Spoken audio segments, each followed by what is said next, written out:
On this episode of In the Wheels, we are joined by the mighty Harrison Wood of the Cofidis team.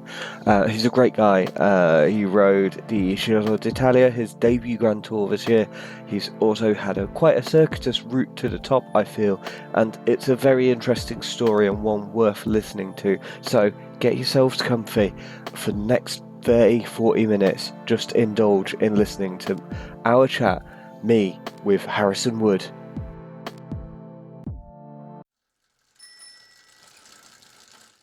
Hello and welcome to In the Wheels. Today we are joined by Harrison Wood. How are you? Yeah, good. Thank you very much. Yeah, looking forward to today. Awesome. It's an easy start, but what was rather your route into cycling? How did you find this crazy sport? Yeah, I guess a bit of a strange one. I started off sort of more football based actually when I was younger. It was sort of all football. Yeah, the team that I played for, Torquay United, so where I lived there, sort of development team for the pro team basically. And then when I would have been around 11 or 12, the team stopped because of financial issues. So then I was but by this point I'd already started losing the love of football. So then I sort of took up cycling. I'd already done a bit of cycling. Dad had sort of always sort of enjoyed cycling, watching it and stuff. So I'd always done the odd session with the local club, Mid Devon Cycling Club, but never anything really serious.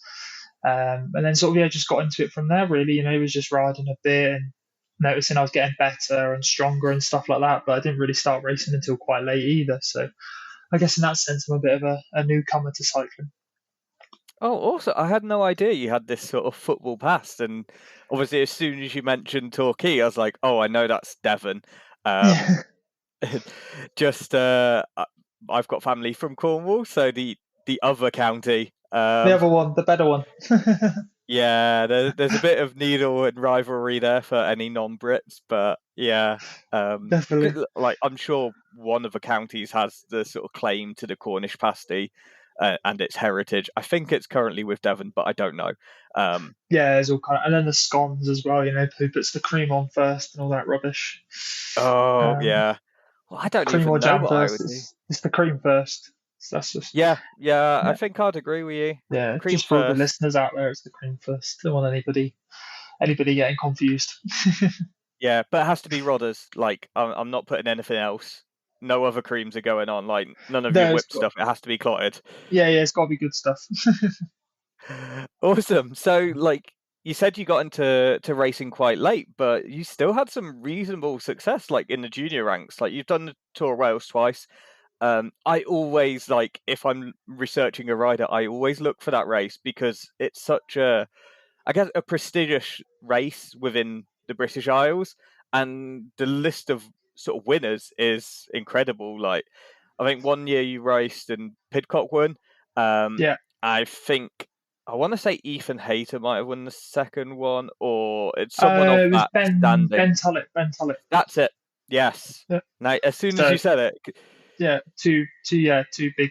Tom Pidcock. When they're in the Tour de France and Alpe d'Huez, and then Ben Tullett, who's now with Jumbo Visma. So yeah, I think I think Tour of Wales when like you say, look at the previous winners and everything like that. It's there isn't I think Fred Wright won it the year before Pidcock, and mm, when you go back through the lines, like I think even Hugh Carthy may have won it one year or something. There's really the last 10 years, it's just basically now World Tour pros have won it. So it's quite when you look, it's a pretty prestigious race. And now I was lucky enough to win the King of the Mountain jersey, which was also really nice to do that. yeah, because how does that work at kind of junior level? Because I get it at World Tour level, like King of Mountains, it's usually like it might be a GC rider, but it's usually someone who's just getting into a ton of breaks. But junior racing, it's again for those who don't know, like junior racing, it's just smash the bejesus out of each other, and see who's left, basically. So I don't know Yeah. how you like. Is it even possible to do it via breakaways, or how does it work, or how did it work for you? Um, yeah, well, I was sort of like the year I did it before. I did up until the last stage, up until the tumble. I think I was about ninth on GC, so I was actually doing quite well. And then on the tumble, I cracked and blew my doors off. So that was the end of me. And I my aim then as a second year was to try and do like top five on GC or something like that. And then yeah, the time trial I punctured on the for those who have probably done Tour of Wales, they know there's a the time trial you start, you go sort of downhill, and there's a massive cattle grid. I hit the cattle grid and I punctured my disc. And in Tour of Wales, the TT, there was no following car.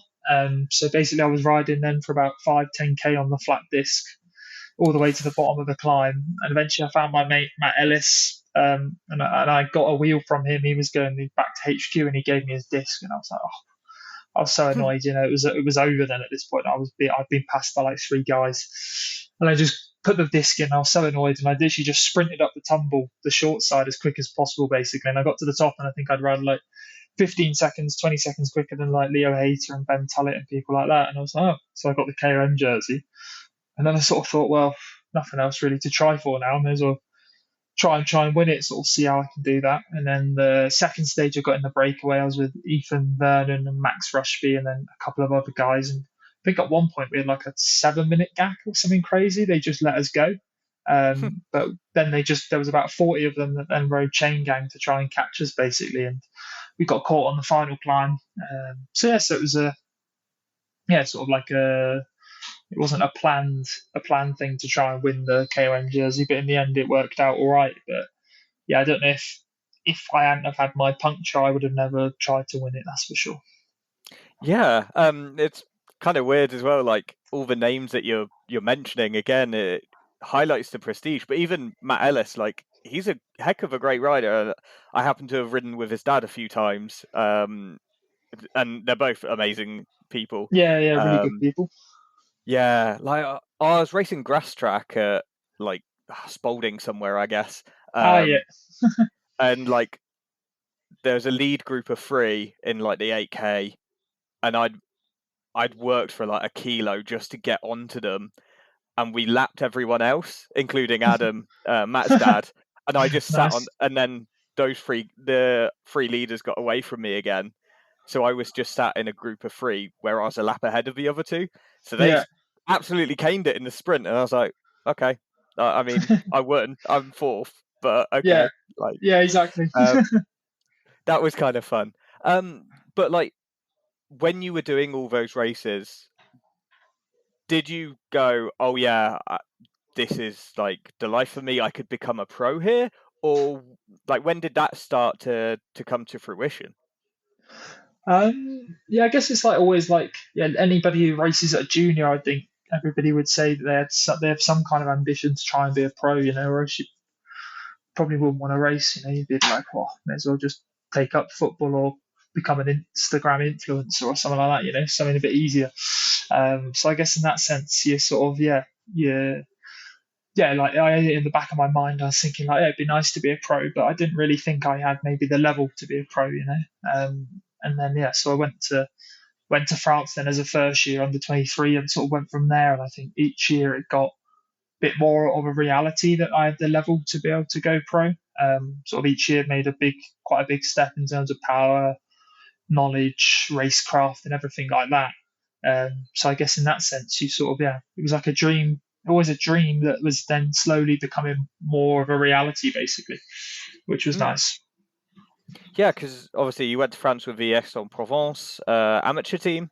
It kind of feels weird calling them an amateur team because that feels like almost disrespectful, but it's just, Downgrading them. yeah, like the French racing scene is insane at that level. Like, Yeah, is it yeah, D1, D2 kind of? yeah, exactly that. And I think, yeah, like you say, to be if you're an amateur rider in France with any sort of D1 team, you're pretty much a pro rider in a way. It's like when I was doing everything. Wasn't working or anything like that outside of cycling. Cycling was just my 100% focus. So in that sense, I was doing everything like a pro. I was getting Mm. paid as well. Not a lot, but I was getting enough to live on thanks to the Dave Rayner Fund and thanks to the team. So I guess in that sense, it's almost like a pro lifestyle, just without the UCI title of being a pro, basically. Yeah, and then obviously you moved on to the SEG team, which um, again, huge reputation within the sport because they produced riders like Fabio Jakobsen. I think you're in the same year or riding at the same time as Dan Hula, who's a Dutch time trial champion.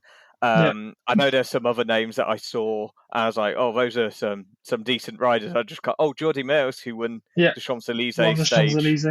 Yeah, and I was also Like, at the start of COVID year. I was teammates with Tymon Arensman before he signed for Sunweb. mm, So yeah, there's been a lot of a lot of good riders come out of SEG, and yeah, like I was lucky enough that I was good friends with Jordi and good friends with Dan, and we still stay in touch, which is nice as well.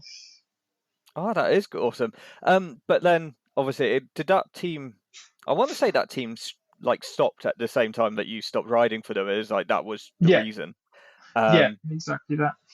and what made you take that step back then? Again, I say back as if it's somehow Yeah, lower, yeah, but you yeah, know what I mean? exactly. Yeah, no, no, exactly. In the air, like it is technically a step back, like you say, but yeah, it was sort of just the SEG stopped. I think nobody still really knows the full reason. There was talk of them wanting to do a women's team, but I never saw a women's team come out of them, so I don't know if it was just money or motivation or I don't know really. It's Yeah. a hard one to say. It's like how good they were with me as well. It was such a good setup and everything. So that was a real shame to lose it. But for me, I think it was maybe a blessing in disguise when I went back to Aches. Aches at this point now had a link with Cofidis already set up, sort of thing, as like a not a feeder team, but sort of like a bit of a connection. And Mm, it just meant I could go back there, and I already knew when I was first year under 23, I could already in elite nationals and stuff. I did a couple of top 15s. Was always there at sort of the pointy end and stuff. And this was with like Matteo Jorgensen was in those, and Clemens Champoussin, really strong mm. riders. And I sort of knew that if I went back to Aches, I just needed some good form, and I'd be able to win some races basically, which was sort of then the idea with then with the plan of then going pro at some point basically. Oh, nice. And obviously, you said there's that link to Cofidis. That's where you've ended up now. Like, was that a natural transition, or like, did you have to ask them? Did they come to you? Like, basically, I'm fascinated by how contracts work and how riders end up on different teams because to me, it's an area I don't know about because I'm not pro, No, quite no, obviously. But yeah, it's a strange one. I think like I sort of when my team manager now, well at the time John Michel, he was in good contact with Cofidis, and I went down to Nice and did a test type thing with the team down in Nice with one of the coaches, Vincent, and then throughout the whole year it was I just kept in touch with him basically, and sort of like kept him updated about different races that I've done, different results and stuff like that. And then I had a call with Clement Gordon, my agent now still, who basically then was sort of like wanted to try and work me into the team, into Cofidis, with the idea of sort of being a stagiaire with the team.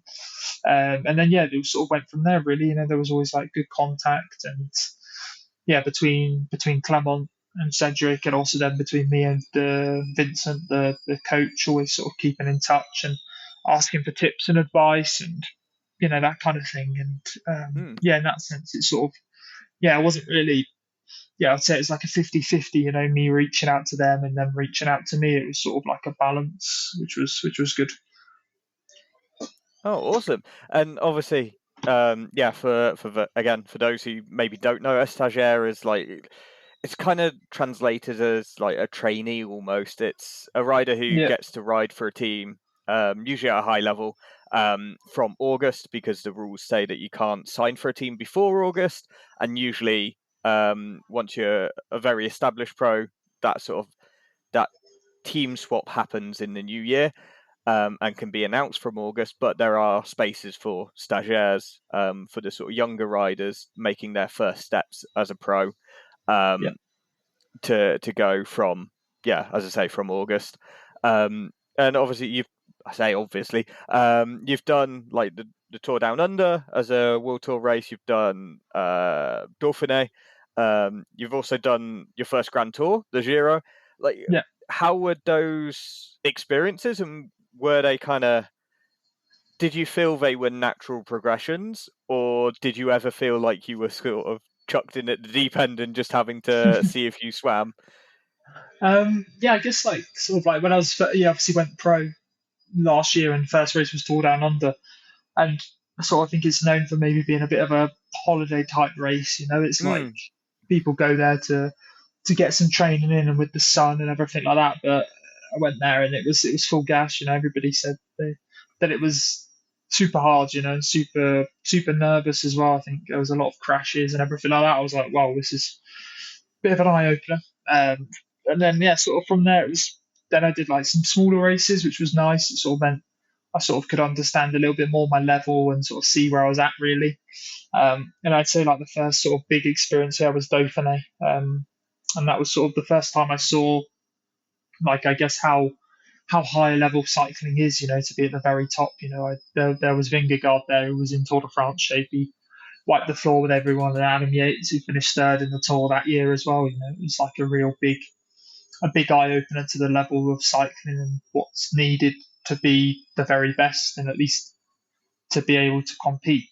So that was good. And then sort of from there, it was yeah, like I did then, yeah, like Tour Poland and then the races in Canada and those. And I sort of felt like I think last year I did like over like 50% of my races were World Tour races as well, which is quite a lot mm. for a neo pro. And then it sort of meant yeah into this year then I could sort of take all that experience into it, and I did yeah like Catalonia and Pays Basque, which were yeah, Catalonia, I think, was the hardest race of the year I've done. I think a lot of people will tell you it's the hardest who did it, the hardest race of their career, nearly the one that the Pogacar show when he won four stages or Mm. whatever like that. And that was, yeah, that was pretty eye opening again. That was sort of like, okay, again, the level stepped up. But it was good. It sort of gave me a stepping stone then for the Giro, and that was yeah really an amazing experience the Giro, and yeah I learned a lot and enjoyed it, and obviously lucky enough to get the stage win as well with the team, which was nice with Benjamin Thomas, and then yeah it's just sort of like a really you learn a lot, and I think I've developed a lot also physically and mentally within the Giro on things to do for recovery and I think I've also just improved as a rider, got stronger, and hopefully now for the second part of the year, it'll pay dividends basically. Yeah, you mentioned how you really grew in the Giro and kind of changed as a rider. Like, did you ever, or do you ever have like an idea of what type of rider you are, and how has that evolved through being a junior and to now? Yeah, I'd sort of say like I'm still a bit of like an all-rounder sort of type, but I think yeah, more like sort of towards the mountains, those hillier races. That's for sure. I'm not a sprinter or a flat rider. That's for sure. Or sort of not a time trialist as such. But I think yeah, I can sort of do a bit of everything, which is nice. And yeah, I think like yeah, to try and sort of become a bit of a breakaway sort of type rider in the mountain stages and those hilly stages really is sort of what I'd like to end up doing, and yeah, trying to do this second part of the year, and yeah, sort of see where I'm at in that sort of sense. Oh, awesome.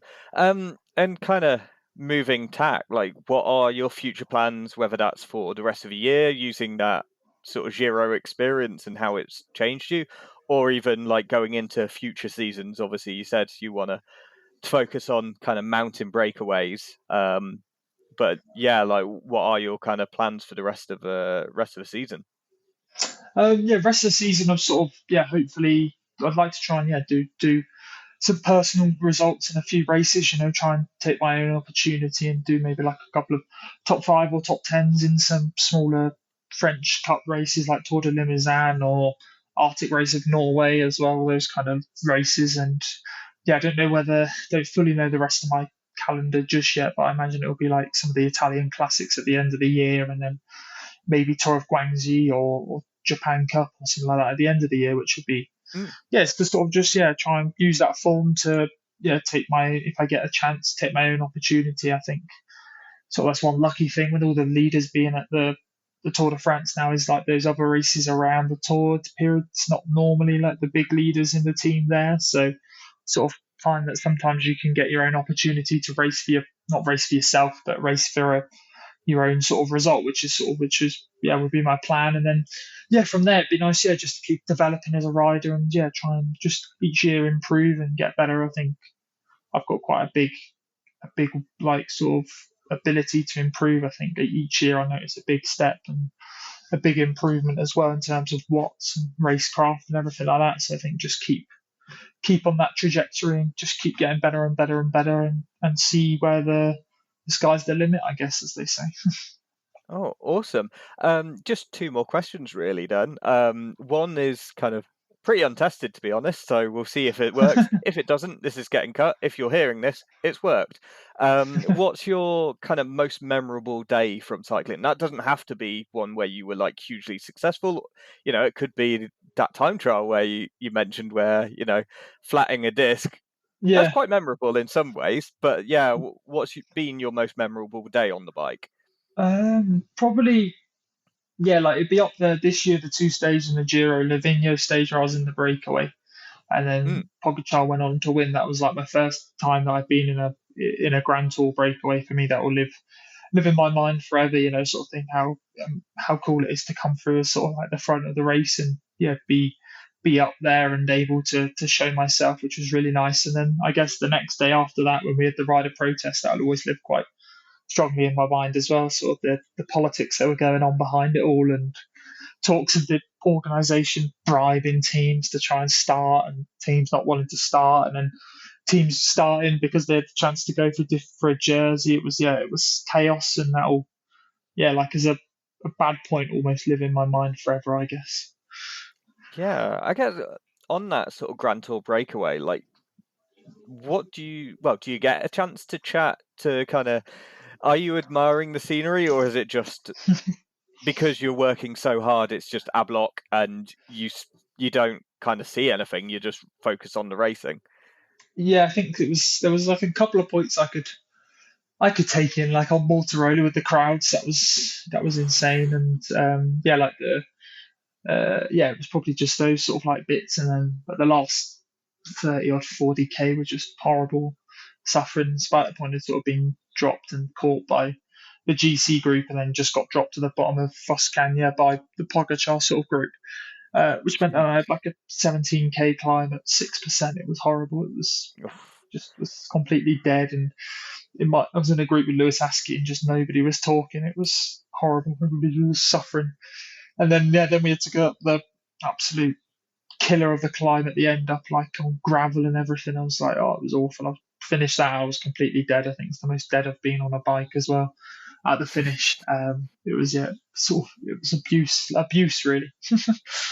Yeah, like when that GC group caught you, did you like how many seconds worth of thought did you go, I'll see if I can stick in on this, or did you just not even bother?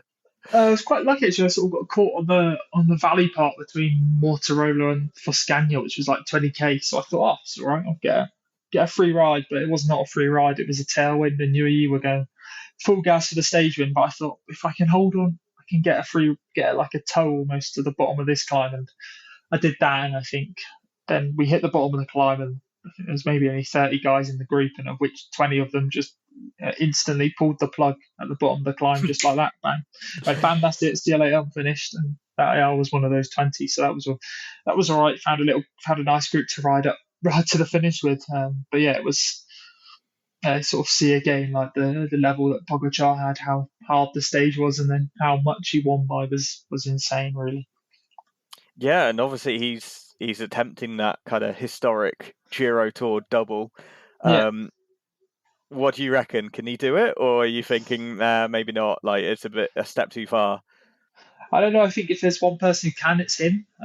That's for sure. But I think I don't know. Yesterday he looked good on Galibier, that's for sure. But yeah, Vingegaard was almost there. But I don't know if Pogacar went full gas on the climb, or whether he saved something for then the downhill to the finish. So, but I think Vingegaard in the last week will be good. It's just whether he already is at 1.5, 2 minutes that he can't make it back up, or whether he's good enough to bring back the gap, basically. So I think it'll be a very close Tour de France finish. Probably come down to the time trial, I think.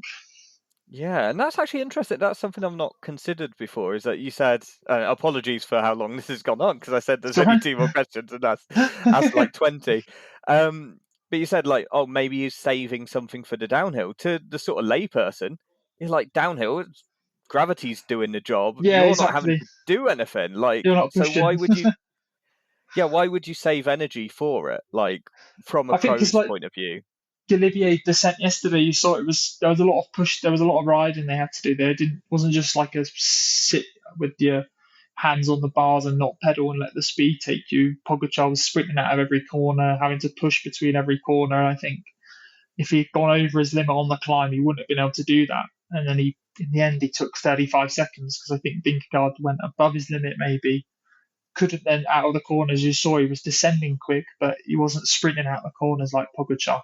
And then once they hit sort of the last part of the downhill, which was it was like 4-5% down, but straight road, Pogacar could push, and Vingegaard had to sort of wait for Rodriguez almost. So I think in that sense, depended on the downhill. If it was maybe more technical, I think Pogacar would have gone earlier also on Galibier, but with it being less technical and more of a pushing downhill as such instead of a freewheeling downhill, he had to save something in his legs.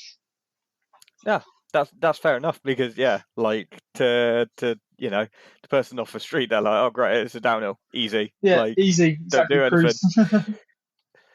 Awesome. Well, thank you so much for your time. The only thing I'd have to say now is, like, how can people kind of follow you, follow what you're up to, whether that's yourself or the team. But yeah, basically plug your social media here, please.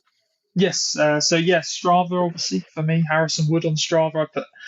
I put everything up with all my power and everything like that, so people can see that, see how much training I do and stuff. And then just from Harrison Wood 888 is my Instagram handle, and then Twitter. That's a good question. I'll have a quick look. Harrison _ Wood 00. And I do a fair bit on Twitter and also on Instagram as well. Sort of post updates on racing and stuff like that on Twitter, and then the Instagram posts during the races and stuff like that on Instagram. But also on Strava, I put photos and put up all my rides and stuff, so people can have a look and see what I get up to, I guess. Awesome. Well, thank you so much for your time, and I can't wait to see what the rest of the season brings. Thank you very much for having me. Thank you. I enjoyed that.